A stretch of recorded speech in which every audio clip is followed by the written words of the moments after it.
rid of the boost cuts. But we do want to go to the fuel multiplier here, and we're probably going to extend our range. If we go to our fuel load 1 and fuel load 2, there's two different tables here to deal with a cut based on load. Now, even though our Tefra V7 ROM is going to be registering and looking at all the spark timing tables and the fuel tables at our map sensor KPA values, these tables still represent the engine load that we're going to be simulating from the 3D VE table.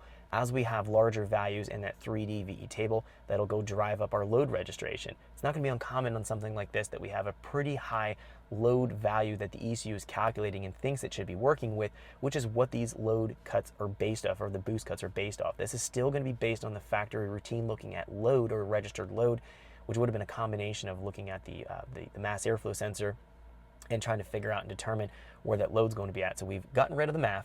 The 3D VE table now represents a simulation of the MAF, but it will be driving up our load registration. So we're going to most likely have to work with this higher cut level. 319 load would have been the factory limit. Well, we can go and increase this and double this value. We can see here the fuel cut load times 2. This will be needed for a high power application like this. So ideally, if we're finding that everything wasn't perfectly scaled right and everything was perfectly working out right, we would find that this load would track to KPA or the boost registration from our engine. So 319 KPA would be roughly 28, 30 pounds of boost.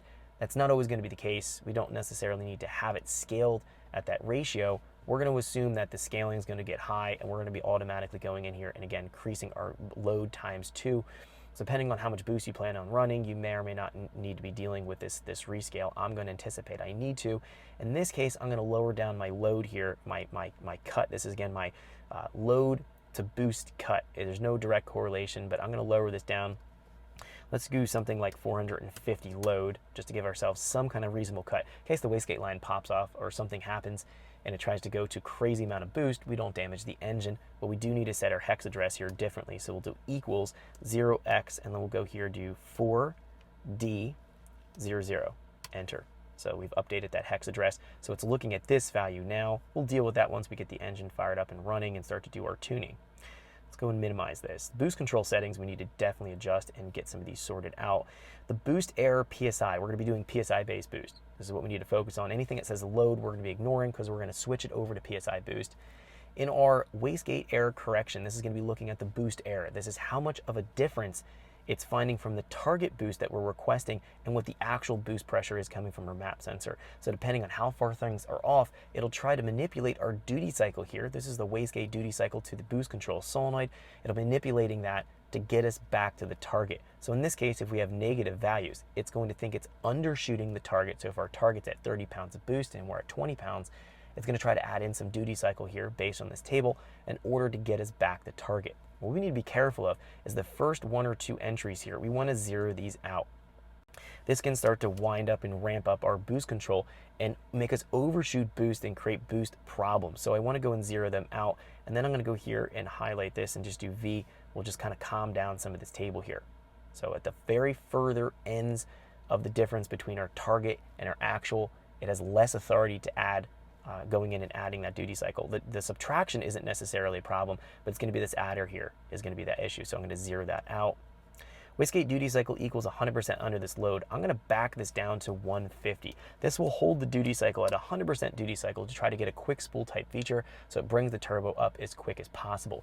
This can create some drivability problems, and on turbo this large, it's probably not going to be an issue, but I'm going to go and lower this down just to get started with so we don't have overshooting in our boost pressure. Let's close this. RPM speed to gear, we don't need to adjust. Our MAF IET wastegate correction we'll leave alone. TPS wastegate correction we'll leave alone. We have wastegate duty cycle correction interval high gear. Now, this is going to be how quickly it starts to interject and it starts to add or subtract the duty cycle in the control routine.